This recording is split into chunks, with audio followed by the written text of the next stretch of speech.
All right, ladies and gentlemen, boys and girls, welcome back. It is Dave, the real music observer, observing real music in real time for real people just like you and just like me. Okay, so the Fleetwood Mac concert where Stevie messes the lyrics up, um, it's a very Pavlovian moment. I've kind of tweeted out the way the audience reacts to this is, you ring the bell and they clap, okay?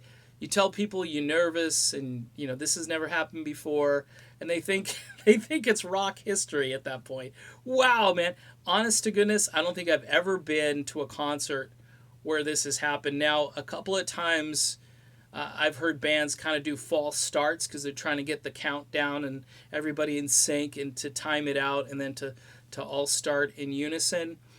But I have never heard somebody kind of drift off and just forget words in the middle. Now, I know it's happened before. I'm not saying it hasn't happened.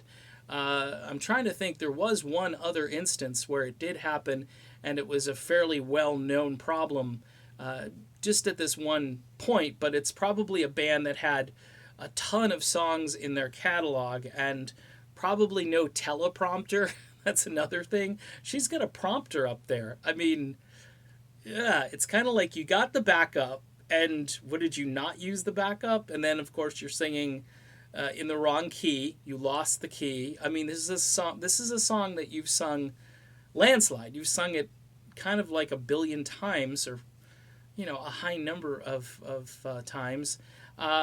It's just we're in a strange place as far as expectations. People think, "Wow, I was at the concert where she messed up. That's rock history." And here's the other little tidbit to this.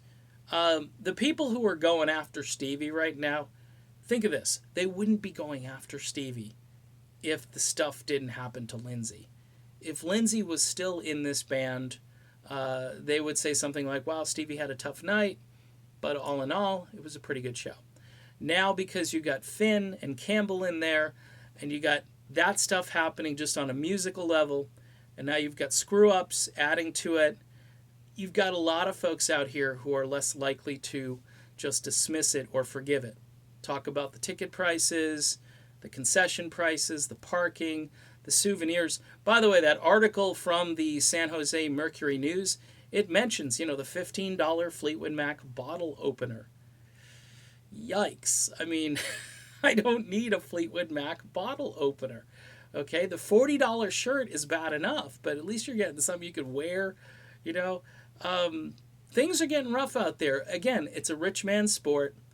A lot of these folks have been sort of paid for by their corporations to go see these shows, much like season ticket holders.